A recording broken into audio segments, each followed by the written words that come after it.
Saygıdeğer TV1 izleyicilerimiz, bugün Türkmen Tarihi programıyla yine huzurlarınızdayız.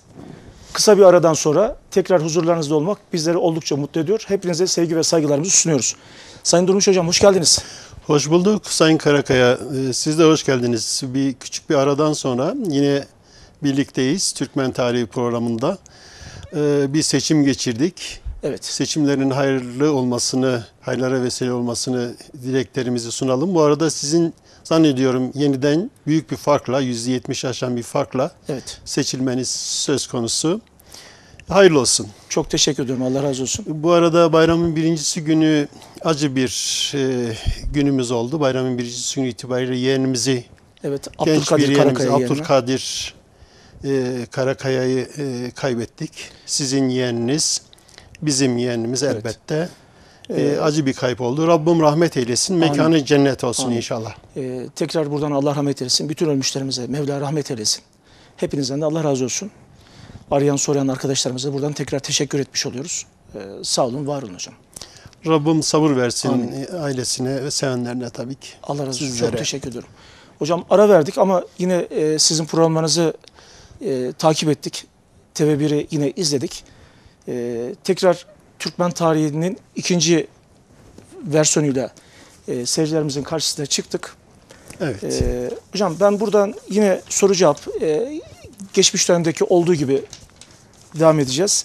Ben yayına başlamadan önce isterseniz şöyle 9. ve 10. yüzyıldaki Türkmen ifadesi, Orta Asya'daki yurtları, bunlar hakkında kısa bir bilgi verirseniz yayınımızı ilk defa izleyecek izleyicilerim için de kısa bir bilgi vermiş oluruz. Tabii Sayın Karakaya, teşekkür ediyorum. Programa başlarken her zamanki olduğu gibi TV1 yayın ailesine ve bizi izleyen tüm TV1 izleyicilerine saygı ve selamlarımı sunuyorum. Umuyorum ve diliyorum ki verimli bir program olsun. Türkmenler tarihi, yani Türkmenlerle başladığımız bu yolculuk geçen hafta itibariyle birinci bölümünün soru cevap şeklinde birinci programımızı tamamlamıştık Sayın Karakaya. İkinci bölümünde yine Türkmenlerin bu serencemesini, hikayesini biraz daha geriye giderek binli yıllardan başlayarak anlatmaya devam edeceğiz. Türkmen ifadesi daha önce söylemiştik, mükerreren de söylemiş oluyoruz. Sayın Karakaya, Müslüman olan Türklere 9. ve 10. yüzyılda özellikle Oğuz Türklerine verilen bir isim. Artık bu isim geleneksel hale gelmiş. Yani Türkmenler, Türklerin İslam'la buluşması dönemine denk geliyor. Evet. Tabii bu dönemsel olarak böyle olmasına rağmen Türkmenlerin ilk yurtları olan Türkistan coğrafyasında özellikle Isık Gölü, Talas, Fargana, Seyram, İspicap, İdil, Seriderya, Maveren Nehir, Ceyhun, Hazar, Gürgenç, Aral, Ural ve Seyhun bölgelerinde, yani Türklerin ana yurdu olan coğrafyada Türkler Müslüman olduktan sonra 9. 10. yüzyılda İslam'la tanıştıktan sonra daha sonraki dönemlerde beylerin, özellikle Türk kağanlarının Müslüman olması söz konusu. Tabii bu 3-5 yılda olacak bir şey değil. Yüzyıla sari. 9. 10. hatta 11. yüzyılda, hatta 11. 12. yüzyılda Anadolu'ya gelen Türklerin hala az da olsa, az bir kesim de olsa Müslüman olmayanlarını da biliyoruz. Bunlar daha sonraki dönemlerde Anadolu içerisindeki etkileşimle beraber Müslüman olmuşlardır. Genel olarak Türkmenlere verilen isim kökü bu. Yani kaynaklanan sebebi din. Müslüman olduktan sonra zamana sari olarak tabii bunun çok önemli Ahmet Yesevi'nin Türkistan coğrafyasında Anadolu'ya gelen Türklerin çok büyük İslamlaşmada ekol olarak ve şey olarak çok büyük bir etkisinin var olduğunu biliyoruz. Dinle beraber, İslam'la beraber. Horasan coğrafyasından gelen zaten oradaki öğreti Türk İslam öğretisini alıp Anadolu'ya doğru yönelen bir yapıyı düşünebiliriz. Horasan erenleri oradaki Türkmenlerden beraber gelen ifadeler değil mi hocam? Tabii ki. Yani Anadolu'ya taşınan bir kültür var, medeniyet var. Bu medeniyet sık sık söylediğimiz gibi zirve yapıyor. Bunun sebebi din. Yani Türkler Müslüman olduktan sonra Avrupa'ya yönünü dönüp büyük fütühatlar yapıp bu coğrafyada daha da genişleterek, imparatorluklar oluşturarak bu yolculuğunu sürdürmüşlerdir. Kısaca böyle söyleyebiliriz Sayın Karakaya. Hocam Türk'ün iman. Evet, şimdi bazı kaynaklarda şimdi Kaşgarlı Mahmud'un Türkmenlerle ilgili bir tarihi... Yani ben ilk defa izleyenler varsa biz de en azından burada bir bilgi dağarcığı oluşsun diye. Türkmenlere verilen bir isimlerden bir tanesi. Bunu geçen hafta söylemiştik ama bir tane daha tekrar edelim sorunuz gereği. Hem de açtığınız için ben teşekkür ediyorum. Türk-i İman, özellikle Türkistan coğrafyasında, bugün İran coğrafyasında, İran coğrafyası bir Türk coğrafyasıdır. Sayın seyircilerimize özellikle bunu söylemiş olalım. Bir Türk kültürünün, Türk yurdunun hemhal olduğu bir coğrafyadır İran coğrafyası. Bu coğrafyada bu isimler verildi. Kaşgarlı Mahmud'un da yine aynı şekilde şöyle bir tarifi var.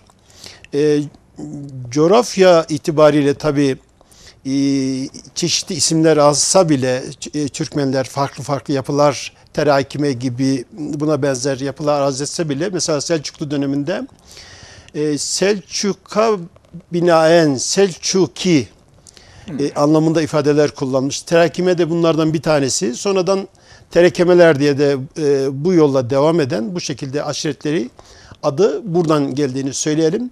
Kaşgarlı Mahmud Türkiye benzeyen Oğuz Türkleri yani Müslüman olan Oğuz Türkleri tabi hikaye biraz uzun ama imanlı Türk anlamında da aynı dönemde yani Kaşgarlı Mahmud'un yaşamış olduğu dönemde yine birkaç seyyahın tabi bu Mevaray'ın nehir coğrafyasını da bunu birlikte anarak söyleyebiliriz. Bu ifadeler kullanılmış. Türkmen ifadesi. Hocam o zaman ben sorulara başlayayım. O zaman Tabii parça ki, parça tabii ki. girmiş oluruz. Oğuz-Türkmen ilişkisi. Oğuzlar Türkmen midir? Biraz bu konuyu açar mısınız? Oğuz şimdi Müslüman olan Türklere Türkmen dedik. Özellikle evet. Bunu ifade eden Oğuzlardır. Oğuz Türkleri Müslüman olduktan sonra daha çok bu ifadeyi üzerinde taşıyan Oğuz Türkmenleri olmuştur. Bunlar büyük bir kısmı Anadolu'ya gelmekle birlikte Oğuzlar yani diğer bir şöyle cümleyi kuralım isterseniz buyurun. Sayın Karakaya. Oğuzların büyük bir kesimi Türkmendir. Yani Müslümandır anlamı çıkıyor buradan. Bunlar en kalabalık yapıyı teşkil etmişlerdir. Peki Türkmenler sadece Oğuzlardan mı müteşekkil? Hayır değil. Yani başka Türk unsurları, Türk budunları, Türk boyları, Türklerin etrafında olan diğer unsurlar da 24 boyun haricinde. 24 boyun haricinde teşekkür ediyorum. Tabii. Yani 24 boyu oluşturduğu yapıya biz Üçok ve Bozakları evet. Ana kol olarak dahil ederek söyleyelim. Oğuz Türkmenleri diyoruz. Bunlar Kaşgarlı'nın ifadesiyle 22 Oğuz boyu olarak nitelendirmiş ama bunların tamamına da işte Türkmen denilmiş ama bunun haricinde bu 24 boy olduğunu sonradan tarihçiler mutabık kaldığı bir rakamdır. Bunların tamamı Türkmendir. Oğuz Türklerinin tamamına yakını Müslüman olanlar için söylüyoruz. Türkmendir. Haricinde Müslüman olmayanlar var mı? Elbette olmuştur. İlk dönemleri yani 9. yüzyılı tarif ederek söylüyoruz. Sayın seyircilerimiz böyle anlamalılar. Tabii bunların bir de yani Oğuzların Müslüman olmadan önce bir kurmuş oldukları devletler Türkistan coğrafyasında ve Atayurt'ta, Orta Asya'da yani oradaki kurmuş olduğu bir yapılar var. Göktürklerden başlayarak aşağı yukarı 7. ve 8. yüzyıl daha sonraki dönemlerde Oğuz Devleti, Oğuz Yapku Devleti, hemen arkasından gelen Selçuklu Devleti, daha sonraki hemen arkasından gelen Akkoyunlu Devleti, hemen arkasından gelen Anadolu Beylikleri, Daha sonra imparatorluk şeklinde dönüşmüş olan devleti Ali. Bunların kurucularının tamamı Oğuz Türkleridir. Oğuz Türk bakiyeleridir. 24 Oğuz boyunun tamamı bu devletlerin içerisinde var. Daha fazlası da var. Yani Osmanlı İmparatorluğu'nu şöyle bir düşündüğümüzde 17. yüzyıla geldiğimizde sınırlarının en geniş halini göz önüne aldığımızda burada pek çok yapı var. Yani bir Dulkadirli devletini, Anadolu'daki bütün beylikleri ve devletleri içine alan, hatta Mısır coğrafyasında Memlukları da içine alan, yani 1550-60'lara, 70'lere, 80'lere geldiğimizde, 1600 yıllara geldiğimizde en geniş coğrafyayı ifade ediyor bu tarih diye söylersek, içerisinde pek çok milletlerin, pek çok unsurların, pek çok etnik yapının var olduğunu zaten biliyoruz. Tabii. Yani bunun içerisinde diğer Türkmen yapıları var mı? Elbette var. Yani sadece Oğuz boylarına Türkmen demiyoruz. Onu demin söylemiştik, tekrara düşmemek için. Bu yapıyı devam ettirdiğimiz süre içerisinde Sayın Karakaya, sadece Türkmenler Anadolu'da da yok. Zannediyorum soracaksınız. O zaman cevap vermiş olalım. Şimdilik burada bırakalım. Hocam zaten ben sizin notlarda da okurken çalışmalarınızda Nizami Mülk mesela Türkmenlerin devlette çok ciddi etkisi olduğu, ciddi görevlerin verilmesiyle alakalı. Evet. Zaten Nizami Mülk de Selçuklu'nun büyük vezirlerinden. Vezirlerinden Acem kökenli olmasına rağmen Selçuklu'ya büyük hizmetler veren, kanun ve nizamnameler, medreseler oluşturan çok değerli bir vezir. Hala da devlet yönetimiyle alakalı El Kitabı gibi kitap var. Geçen okumuştum ben. Evet. İzleyicilere de tavsiye ederim okumalarını. Bunların izleri hala günümüzde devam ediyor. Yani Nizamül Mülk'ün koymuş olduğu kurallar, Nizamiye Medreseleri adı altında bu yapı günümüze kadar devam etmiş. Şunu da söyleyelim hemen, yeri gelmişken. Selçuklu döneminde Türkler özellikle kurmuş olduğu medreseler, yapılar itibariyle İslam'ı zirveye taşıyan, hemen hemen İslam'ın öz haliyle, Türkistan coğrafyasından ilk haliyle. Zaten daha öncekini söyledik biliyorsunuz. Tabii. Oğuz Yabgu Devleti, hemen arkasından Selçuklular geliyor. Daha sonra Anadolu Büyük Selçuklu Devleti'ni görüyoruz. Bu coğrafyada, yani Türkistan coğrafyası, İran, Kafkasya, Hazari bölgesi, Gaznelileri biliyorsunuz içine alan bir yapı, Anadolu'ya yönelen büyük bir yapı. Anadolu'da da bu kesintisiz devam eden bir yapı, büyük bir medeniyet oluşturmuş. Türkistan yapısı zirveye çıkmış. Şimdi aynı şey içerisinde Selçuk Bey ve Tuğrul Bey'in olduğu dönemlerde, yani yine bu yapıya Türkmenler olarak ifade ediliyor. Yani kullanılan ifade, Selçuklu Devleti bir Türkmen devletidir. Yani Kınıkboyu'nun kurmuş olduğu bir devlettir. Daha öncesi Selçuk Subaşı'yı ifade edelim. Daha sonraki dönemlerde bu ard arda devam ediyor. Yani şeyde bir kopukluk yok. Devam eden yapıda, zincirde herhangi bir medeniyet taşımının da... Devlet ebedi müddet devlet devam etmiş. Boylardan yine kuşak kuşak devam etmiş. Tabii, yani bunu sık sık söylüyoruz. Devlet ebed müddet. Hocam o zaman Anadolu'da Türkmen yerine Türk ifadesi kullanılıyor.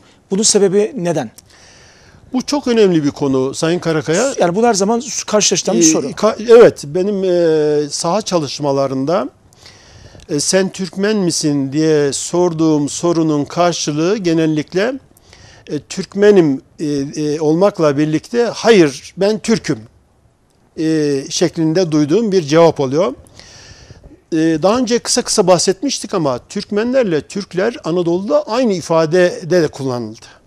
Yani Türk oldu diye de zaman zaman Türkmenlere verilen ifadeler, yani bir başka gözle, bir başka bakış açısıyla bunlar söyleniyor.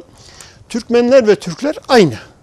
Anadolu'da yani özellikle 10. yüzyıldan sonra 11. 12. çok az bir kesim, demin bahsetmiştik, onun haricinde Anadolu'nun tamamı Türkmen yurdu oluyor. Yani bir şöyle diyelim, bir devleti âli bir Türkmen devletidir.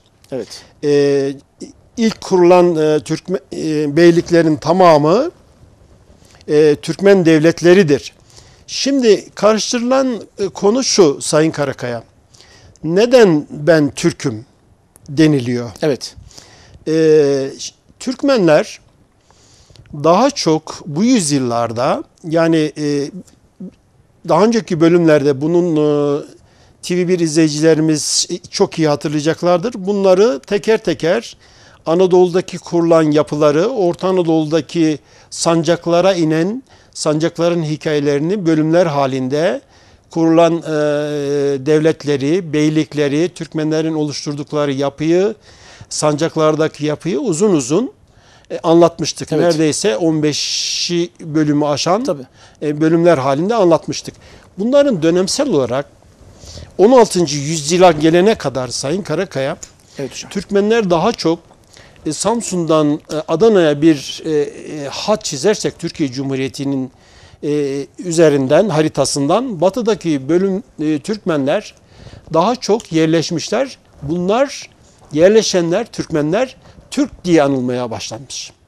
Şimdi Türkmenlerle birlikte biliyoruz ki Yörük ve Yörükan ifadesi de var. Bunlar da Türkmen. Fakat bunlar Kızılırmak yayının daha çok kuzeyinde, daha çok Ege bölgesinde, daha çok batıda ifade edilen Türkmen'in alt grupları ifadeleridir. Burada yine konar göçer yapı devam etmiş midir? Evet, devam etmiştir. İskan olan Türkmenlere daha çok mukim olduktan sonra, iskan olduktan sonra, yerleştikten sonra Türk ifadesi kullanılmaya başlanmış. 16. yüzyılda Sayın Karakaya, 17. yüzyılda daha çok Türkmenlerin karıştığı bir kısım hadiseler var. Bunların bir kısmı asayişi bozan hadiseler. Pek çok sebepleri var. Bunu önümüzdeki dönemlerde anlatacağız. Büyük Kaçkınlık dönemi, Kovgunluk dönemi dediğimiz Anadolu'da özellikle Dulkadirli Devleti'nin yıkılmasıyla birlikte iç kargaşalar meydana gelmiş. Evet. Asayiş büyük oranda bozulmuş. Türkmenler iskan kanunlarına rağmen eski alışkanlıklarını devam ettirip konar göçer yapılarını sürdürmüşler. Yani yazın yaylaklara, kışlaklara, kışın, pardon düzelterek söyleyeyim, kışın kışlaklara, yazın yaylaklara, sıcak bölgelere daha çok kışlamak için bu süreçleri devam ettirmişler. Ta ki bugüne kadar. Yani 20. yüzyıldaki Türkmenlerin konar göçer yapısının devam ettiğini söylüyoruz. Fakat çıkan fermanların da bir amacı var. Yani büyük sürüler halinde, büyük kütleler halinde iskan olan köyleri, kariyeleri, mezraları, mahalleri, kazaları, beldeleri gelip geçerken zarar veriyorlar. Bunlar şikayet konusu oluyor. Kazalarda, sancaklarda pek çok şikayetnameler var. Çok sık rastladığımız konular bunlar. Bu rahatsızlıklardan dolayı Osmanlı'nın özellikle son döneminde, özellikle Celali hadiselerinin arkasından bu daha çok gündeme gelmiş, fermanlar çıkmış iskan olması yönünde. İskan fermanlarından da anlıyoruz ki isteyen yazlıklara, yaylaklara, isteyen kışlaklara rahatlıkla iskan olabiliyor. Yeter ki iskan olsun, yeter ki toprağa bağlansın. Amaç burada Türkmenlerin, hareket halindeki Türkmenlerin etrafa ekili dikili yerlere, bağ bahçelere, gelmiş geçmiş oldukları yerlere zarar ve ziyan vermiş olmasın. Bu zarar ziyanları Osmanlı arşivlerinde pek çok yerde görüyoruz. Pek çok şikayetnamelerde sık sık karşımıza çıkıyor. İşte bu yapıya rahatsız olunan bir yapı var. Bununla anılan bir Türkmen ifadesi var.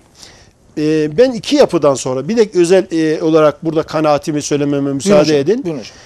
Bir de etnik yapıdan dolayı şunu biliyoruz ki bugün özellikle Safevi Devleti'nin ortaya çıkışıyla birlikte Anadolu'da var olan Kızılbaşlar var. Kızılbaşların aşağı yukarı büyük bir kısmı Türkmen. Yani bugünkü Alevi ifadesi diyelim hadi ona. Ben tüm kardeşlerimize saygı ve sevgi duyuyorum, onu söyleyeyim baştan. Özellikle Alevi inanç kesiminde olanlar Safevi Devleti'ne kütleler halinde gidiyor. İşte buradaki yapılara da Türkmen ifadesi kullanılıyor. Yani etnik yapı itibariyle Osmanlı kayıtlarında, arşiv kayıtlarında sık sık gördüğümüz Kızılbaşların da biz Türkmen olduğunu biliyoruz. Yani etnik yapıdan dolayı orada bir çekingenlikten dolayı, çekimsellikten dolayı Türkmen ifadesi özellikle 17. ve 18. yüzyılda bu konar göçer yapının rahatsızlığı, iskan olan Türklerin, yani Türkmenlerin iskan olduktan sonra Tabii. aldığı adın Türkler olduğunu söylemiştim mükerreren.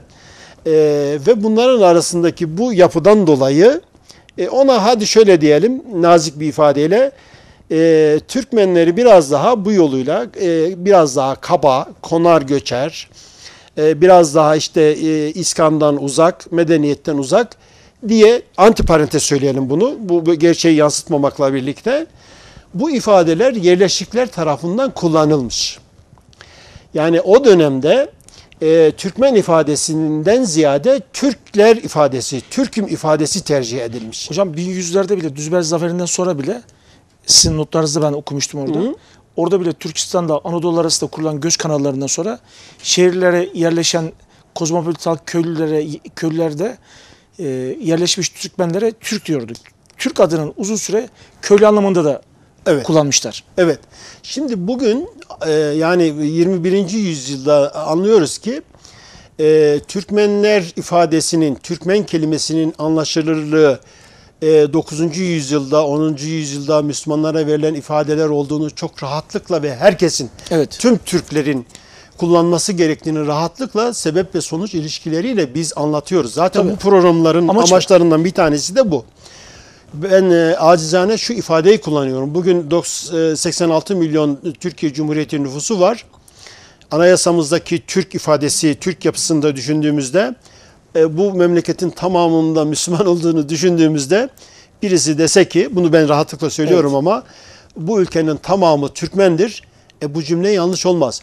Fakat birisi dese ki ben Türk'üm, daha doğru bir ifade olur. Yani Türkiye Cumhuriyeti'nin mensubu demektir bu Evet. da.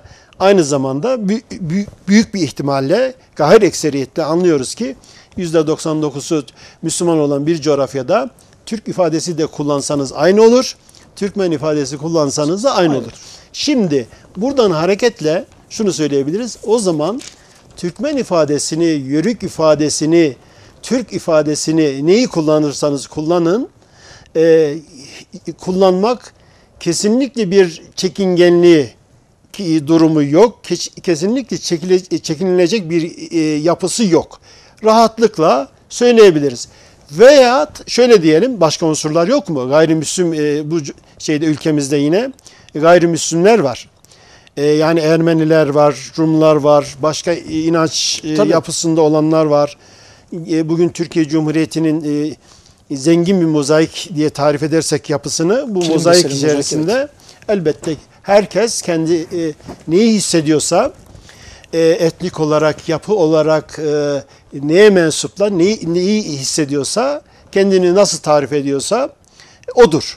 Hocam ben geçen hafta işte yeğenimin rahmetli mevlidi için Adana Ceyhan'daydım. Hı hı. Buradan da orada bizleri izleyen kardeşlerimize, eşe dosta da buradan tekrar selam iletiyorum.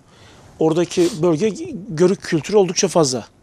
Ben orada şunu gördüm, oldukça fazlasıyla kültürlerine, geleneklerine, göreneklerine gerçekten hakimler. Ben onu görünce de çok sevindim. Hatta bir Ferit Çakmak Paşa'nın bir sözü var. Büyük taarruz öncesinde eğer Yörük çadırında duman tutuyorsa Türkiye Cumhuriyeti Devleti yok olmaz. Bekadır. Mevzunda. Ben buradan da oradaki bütün kardeşlerime selamlarımı iletmiş oluyorum. Çünkü kültürü yaşatmak, örf ve ananeyi yaşatmak çok önemli olduğunu, özellikle son zamanlarda yaşamış olduğumuz işte olaylar, işte küresel hedefler, daha buna benzer olaylar, biz kesinlikle ve kesinlikle özümüzü kendimize ilk önce, sonra çevremize, çocuklarımıza. Çünkü biz özümüzü kendimizi bilmedikten sonra kimseye biz bunu anlatamayız. Anlatırken de inandırıcı olmayız. Çok teşekkür ediyorum Sayın Karakaya. Dediğinize şunu da ilave edelim. Tamamen katılıyorum. Doğu coğrafyasında saha çalışmasında Yörükleri de gezme fırsatım olmuştu. Buralarda hala Türk kültürünün, Türk örf ve adetlerinin devam ettiğini hem de en sade şekliyle, bozulmamış haliyle devam ettiğini görmek mümkün. Misafirperverlikleri, evde ağırlamaları, konuşmaları, örfü, töresi, ikramları. Yani özellikle Diyarbakır yolda ekim biçen bir Kürt kardeşime ben misafir olmuş, beraber ekim biçmiş, beraber azığını paylaşmıştım. 2012 yılında. Oradaki samimiyeti anlatmanın mümkün. Şimdi Evet. ülkemizde doğusuyla, batısıyla, Biz güneyiyle, kardeşiz, kuzeyiyle, canız ciğeriz hep beraber. bütün etnik yapılarıyla, yani şunu gördüm araştırmalarımda Sayın Karakaya, onu da rahatlıkla söyleyebilirim. Bugün Türk örf ve töresinin bugünümüze aktarılmasında en çok bu konuda hatırda kalan ve hatırda tutan, yapıyı devam eden Alevi kardeşlerimizdir. Türk örf ve törelerini yani ağıtlarıyla, ağızlarıyla, türküleriyle, töreleriyle bugünümüze aktaran yapıyı onlar daha çok sahiplenmiş ve aktarmışlardır da. Yani bu kültür, biliyorsunuz Türk'ün örf ve anenesi var. Bir de sözlü geleneği var. Yani buna örf ve anene diyoruz. Yani sadece sözlü yapı yok. Tabii. Türk medeniyetinin Folklorik aktarılmasında. yapısı, diğer hepsi Folklorik beraber. yapılar, kültürün büyük bir kısmı onlar sahiplenmiş. Alevi yapıdaki, Anadolu'daki Türk Alevileri, onlar bugünümüze ve anlaşılmasına, bunun devamına katkı sunmuşlardır. Buradan da Alevi kardeşlerimize selam ve saygılarımızı sunuyoruz. Evet, evet, rahatlıkla bunu söylüyoruz ve teşekkür ediyoruz bu yapının aktarılması için. Hocam o zaman ben konuyu çok fazla dağıtmadan Anadolu coğrafyası haricinde nerelerde Türkmenler var? Şimdi Biraz konuda farklı konulara girdik ama en Yo, azından önemli değil. Çeşit açısından, genişlik açısından bunlara da ihtiyacımız var. Şimdi Sayın Karakaya, aslında bunu daha önceki konularda, Bahsettik bölümlerde bahsetmiştik. Şöyle diyelim, Anadolu'daki kurulan devletlerin tamamına yakını Türkmen devletleri olduğunu söylemiştik. Evet. Şimdi özellikle ilk kurulan birinci dönem Anadolu beylikleri, Çaka Beyliği, Ahlatşahlar, Artuklular, Danışmentliler, Dilmaçoğulları, İnanoğulları, Mengüçoğulları, Saltukoğulları, bunların tamamı ilk dönem itibariyle, yani 11. yüzyılda kurulan Türk devletlerinin tamamı Türkmen devletleridir diyebiliriz. evet.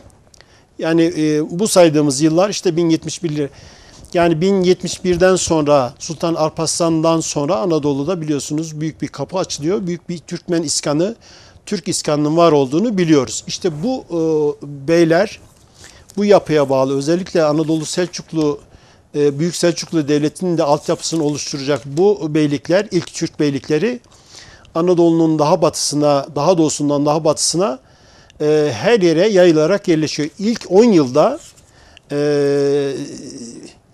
Alparslan'ın, Büyük Sultan Alparslan'ın Anadolu kapısını açtıktan sonraki ilk 10 yıllarda, 10-20. yılda bu beylikler kuruluyor. Mesela birkaç tanesini söyleyelim. Buyurun hocam lütfen. Yani 1070'li yıllarda, 72 kayıtlı ama Saltuklu. Yani yine 1080'li yıllarda Mengücekli, Çakabeyli, Çakabeyli daha batıda, Artuklu yine aynı yıllarda, 1085'te Dilmaçlılar, İnanoğulları 1095'li yıllarda bunlar beylikler halinde kuruluyor. Daha sonraki Anadolu Selçuklu Devleti'nin temellerini oluşturacak yapılar. Daha sonraki dönemlerde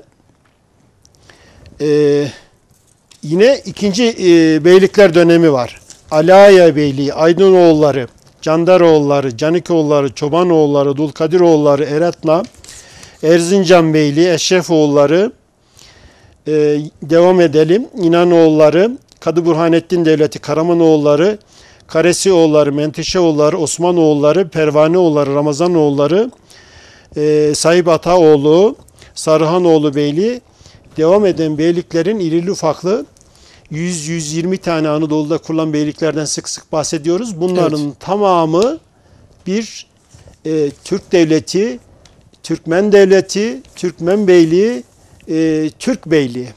Nasıl derseniz o. Fakat bunlar Türkmen. Yani Müslüman olduğu için bu ismi veriyoruz. Evet.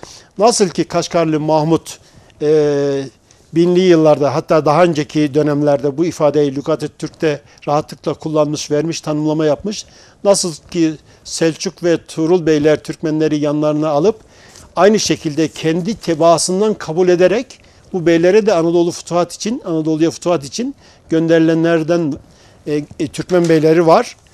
Rahatlıkla Türkmen ifadesini binli yıllarda kullandığımız gibi bugün de çok rahat bir şekilde Türk yerine kullanıp kabul edip aynı şekilde tarihi yolculuğumuza devam edebiliriz. Hocam o zaman Moğollarla Türkmenlerin etkisi, Moğolların Türkmenlere etkisi ne olmuş? Bu arada da yarım saati devirdik. Moğolların Anadolu'da tamamen Türkmen yapısını tarumar ettiğini bir cümleyle söyleyelim. Yani Moğolların içerisinde Türkler var. Pek çok Türk bölükleri var. Özellikle 1220'lerde kurulan, 1243 yılında Köse Dağı Savaşı ile Anadolu'ya giriş yapan, ondan önce de kısa kısa Moğol komutanların giriş yaptığını biliyoruz ama Köse Dağı Savaşı'nın yenilgisi bir dönüm noktası olmuştur.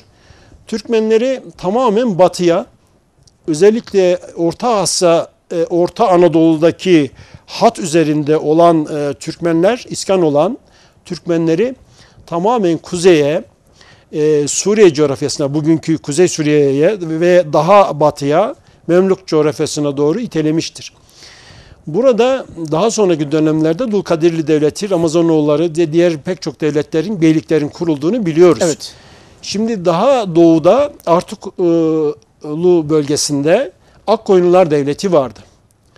Bunların ve hemen sonraki gelecek olan Karakoyunlu Devleti'nin yapısı da tamamen Türkmen devletlerinin yapısıdır. Türkmen birliklerinin, Türkmen konfederatif yapılarının oluşturmuş olduğu devletlerdir. Özellikle Akkoyunlu Devleti etki sahası olarak büyük bir coğrafyaya sahip. Arabistan Yarımadası'nda, İran coğrafyasında içine alan, uzun ömürlü olmayan ama 200 yıla yakın işte bir ömrü olan bir devlettir. Bundan önceki kurulan Karakoyunlu Devleti de bir Türkmen devletidir. Yine onlar da Türkmen unsurlarının oluşturmuş olduğu Şaadlı, Alpagutlu, Duharlı, Baharlı, özellikle Ağaçerili Türkmenlerinin Arran bölgesinden, Azerbaycan'dan Irak'a Acem dediğimiz Irak'a Acem. Yani Irak coğrafyasının Hocam, Acem kısmını... Özür dilerim. İzleyiciler için Aran kelimesi bir açabilir misiniz bölge Aran olarak? kelimesi coğrafya olarak bugünkü Ermenistan coğrafyasını söyleyebiliriz. Sadece Karakoyunlu ve Akkoyunlu devletleri Türkmen midir? Bölgemize etkileri nelerdir diye soracaktım. Siz bu arada açıklamış oldunuz. Devam edin o zaman. Yani evet, onu da o soruyu da öyle vermiş olalım. Teşekkür ederim. Daha sonraki dönemlerde Karakoyunlular 1447 yılında Timur'un evladının devlet Şahruh Bey'in ölümünden sonra 1447'dir. Bundan sonra 1449 yılında Karakoyunlu Devleti... Şahruh Mirza mıydı hocam? Şahruh Mirza Bey, Şahruh Bey de diyebiliyoruz. Yani onlar daha çok Mirza ismiyle anılmıştır İlhanlılar. O da bu ismi isimden ziyade bir lakap, hükümdar, yani hükümdar, Kaan, Türklere verilen isimler var. Mesela ne diyoruz? Yavuz Sultan Selim, Sultan ifadesini bir öyle düşünebilir sayın seyircilerimiz. Bu dönemden sonra Sayın Karakaya, yani Akkoyunlu döneminden sonra hemen Karakoyunlu Devleti aynı yapı içerisinde oluşturmuşlar. Peki bunlar kim? Bunlar da Türkmen yine aynı şekilde. Biraz bahsedelim istersen. Horasan, Şirvan bölgesinde özellikle Akkoyunlu coğrafyası Anadolu'nun büyük bir kısmı, İran coğrafyasında içine alan Pürnekler, Musullular, Koca Hacılılar, Avşar, Bayat bölüklerinin, Musullu özellikle Akkoyunlu içerisinde son derece etkilidir. Kırkük, Kerkük Türkmenleri, Karakoyunlu Bakirlerinin tamamı, daha önceki dönemlerde Artuklu ve Saltuklu, yani Selçuklu Bakirlerinin de içine alacak şekilde bu arada bu coğrafyada büyük bir devlet kuruluyor. Bunlar yine Türkmen devletidir. Yani 1400'li yılların 15. yüzyılın sonlarına geldiğimizde de büyük bir Türkmen devleti kuruluyor bu coğrafyada. Sonra 1501 yılında kurulan bir Türkmen devleti, Türk devleti daha var. Safevi devleti. Yani Şah İsmail'in özellikle şahlığını ilan edip Erzincan'daki yaylaklarda Türkmenlerini çağırmasıyla birlikte kendilerine bağlı yapı, özellikle bir tarikat devlet. Şah İsmail, Şeyh İsmail'dir de aynı zamanda. Yani Safevi devletinin kurucusu Safiyyüddin Erdebili diye tarif edersek büyük dedesi, yani 7. dedesi olarak söyleyebiliriz. Daha sonra 6. dedesi yine Safi Ali diye bilinen, daha sonraki dönemlerde Cüneyt'in evlatları yine Anadolu'da. Tabi Safevi Devleti'nin kuruluşu ile ilgili bir program yapmalıyız. Onu sık sık söylüyoruz. Biraz yoğunluğumuz sebebiyle yapamadık. Bunun etkileri var. Anadolu'ya çok büyük etkileri var. Anadolu'dan kopan ve Safevi Devleti'nin altyapısını oluşturan, hatta tamamını oluşturan neredeyse bir Türkmen yapısı var. O zaman hocam ben sorayım buradan. Safavi'ye giden Türkmenler. Evet. Yani bunlar Ustaçlı, Tekeli, Rumlu, Bayat, Dulkadirli, o coğrafyaya gittiği zaman Zulkadir ismiyle anılmışlar. Anadolu'dan giden beyler, Mehmet Bey, Ustaç Bey, Tekelilerin beyleri. Tekeli biliyorsunuz Alayiye'de, özellikle Antalya, Alanya bölgesinde kurulan, beylik olarak da kurulan bir yapıyı arz eden Türkmen beyliğidir. Ömrü kısa da sürse. Bunlar zaman zaman tarihin ileri dönemlerinde Karamanoğulları Beyliği ile birleşmişlerdir. Karamanoğlu Beyliği'nden daha az olmakla birlikte o bölgeden giden, Safevi'ye katılan, bu devletin kuruluşunda son derece, hatta Şah İsmail'i koruyup kollayan, onu Erdebil'de saklayan, yani 12 yaşında 15 yaşına kadar şahlığını ilan edene kadar Türkmen beyleridir. Bundan önceki yapıyı da bir cümle tabi söylemeliyiz. Buyurun. Osmanlı Yavuz Sultan Selim dönemlerine denk gelen, onun babasına da, yani 1460, 1470, 1480'li yıllarda 2. Beyazıt'tan sonraki dönemlerde özellikle Mehmet Han'ın, Çelebi Mehmet'in pek çok gayretleri olmuştur. Sivas'ın güneyinde özellikle bu hareketler, yani Safevi Devleti'nin kurulmasına dönük altyapı çalışması Anadolu'da çok yoğun bir şekilde dahiler vasıtasıyla Anadolu'ya gönderilen halifeler vasıtasıyla devam etmiş. Osmanlı İmparatorluğu'na büyük zararlar vermiş. Buradan toplanan paralar ve vergiler Safevi Devleti'ne gönderilmiş. Bu bir süre sonra büyük sıkıntı oluşturmuş Osmanlı İmparatorluğu'nda. 1. Selim, Yavuz Sultan Selim'le birlikte biliyorsunuz Çaldıran Zaferi var Safevi üzerine. Onların yenilgisiyle sonuçlanan bir zaferdir bu. Osmanlı bir dönem bu sıkıntıyı ortadan kaldırmakla birlikte yine Safevilerin dönem içerisinde tarihsel olarak Anadolu'ya bu anlamda, yani Safevi tarikatının, öyle diyelim ona, bu bir tarikattır. Özellikle Şah İsmail'in ölümünden sonra 2. Tahmasp dönemine kadar bu yapı Anadolu'yu tamamen rahatsız etmiştir. Buradaki dahilerin Anadolu'daki dolaşması, Tekeli'ye kadar gitmesi, Dulkadir coğrafyasındaki faaliyetleri ve çalışmaları, özellikle Rumlu dediğimiz Sivas coğrafyasından giden Türkmenlerin altyapısını oluşturan önceki çalışmalardır. Yeni iller değil mi hocam? O Yeni il coğrafyası, yani Anadolu'ya, Safevi Devleti'ne katılan mesela Rumlu Mehmet Bey vardır devletin kuruluşunda. Onun evladı yine Mehmet Han'ın evladı Turmuş Han'dır. Yine Safevi Devleti'nde önemli mevkilere, önemli yerlere getirilmiş, koruyucu başı olarak bulunmuş. Devletin pek çok önemli ve kilit noktalarında görev alan, Anadolu'dan giden pek çok Türkmen grupları ve bunların beyleri var. Bunlar özellikle Kızılırmak, Doğu Kızılırmak coğrafyasından gittiğini söyleyebiliriz. Tabi Dulkadirli sahası içerisinde Alaaddin ile Bozkurt Bey'in de göz yummasıyla aslında Osmanlı Devleti de Yıldırım Beyazıt de Safevi Devleti'nin Anadolu'daki bu çalışmalarını anlıyoruz ki göz ardı etmiş.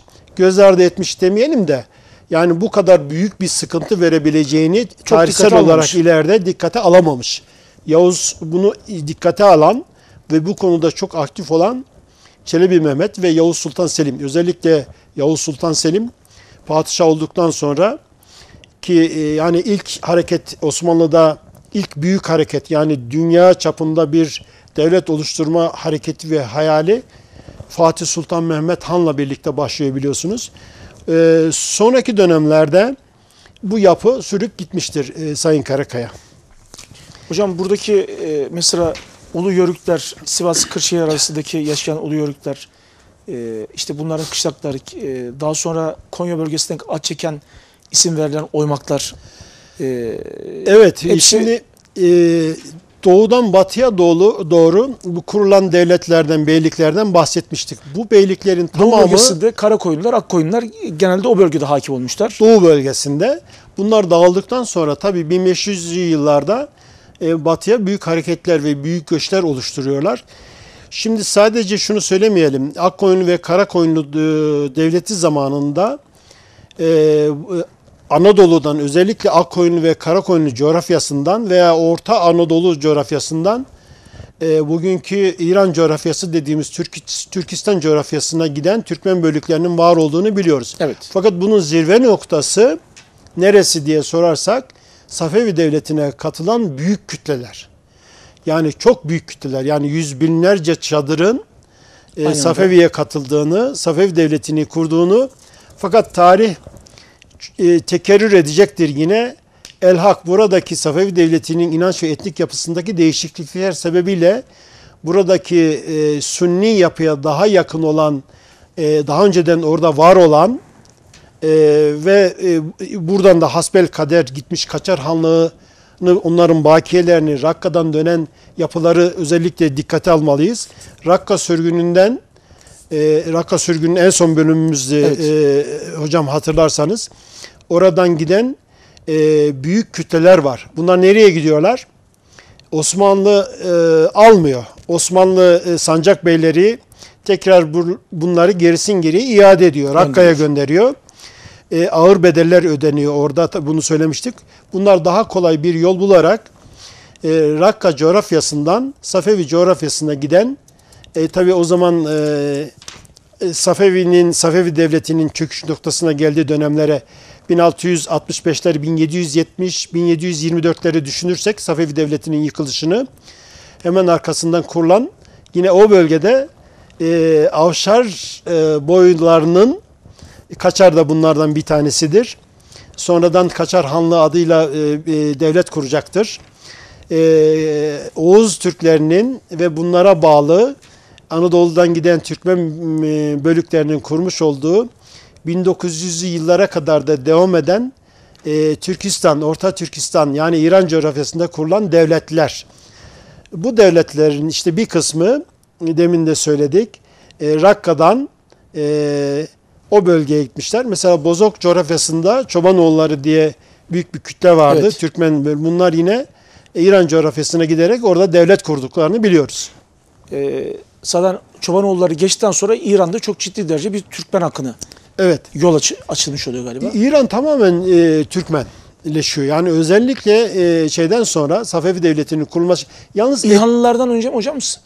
İlhanlılar döneminde İran coğrafyasında Türkmenlerin çok az olduğunu, fakat Faruk Sümer genel olarak buna yok demiş ama fakat az miktarda bölüklerin var olduğunu, çünkü İlhanlıların inanç yapısı ilk dönemlerde İlhanlı Hakanlarının inanç olarak İslam'ı kabul etmediklerini. Hocam bu arada son 3 dakikaya girdik. Daha sonraki zamanlarda İslam'ın kabul edilişini ve Türkistan coğrafyasında, yani İlhanlı Devleti içerisinde İslam'ın kabulüyle birlikte yaygınlaştığını söyleyebiliriz. Evet. Bu yapıyı orada oluştuğunu buna bağlı olarak söyleyebiliriz. Fakat daha sonraki biliyorsunuz 1400'lü yıllarda ikinci yarısından itibaren 15. yüzyılın Karakoyunlu Devleti'nin bir Türkmen Federasyonu olduğunu bölüklerin isimleriyle birlikte söylemiştik. Şimdi Antalya Denizli bölgesinde 200 bin, Kütahya Eskişehir bölgesinde 30 bin, Marmara coğrafyasında 100 bin, Kastamonu coğrafyasında 100 bin Türkmen bölüklerinin erken beylikler döneminin hemen akabinde tarihçiler var olduğunu söylüyorlar. Karadeniz bölgesindeki Çeplilerin Sinop'tan başlayarak daha doğuya gittiğini, burada Çobanilerle birlikte beylik kurduğunu, münferit beylikler, küçük küçük beylikler kurduğunu, özellikle Fatih Sultan Han'dan sonra Karadeniz'in yani Rum Pontus Devleti'nin, Trabzon Pontus Devleti'nin